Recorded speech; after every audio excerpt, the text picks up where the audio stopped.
বলতো, বলো তো, বাড়িতে ওআরএস কিভাবে তৈরি করবে? স্যার, ওআরএস কি? আমি তো জানি না স্যার, ওআরএস কি? ও, জানো না? তাহলে শোনো, 1 গ্লাস ফোটানো জলে 1 চামচ চিনি আর 1 চিমটে নুন দেবে।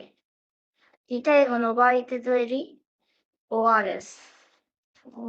স্যার, আমি একটা প্রশ্ন করবো স্যার। পল্টু, তুই আবার কি বললি বল? হুজুর খুর, আসলে গরুর, ওটা পায়ের পাতা হবে, না হাতের চিতো হবে স্যার, না নখ হবে, না আঙুল হবে? কোনটা হবে স্যার? আমি কিছুই বুঝতে পারি না স্যার। তাই তো, ঠিক একটা প্রশ্ন করেছিস।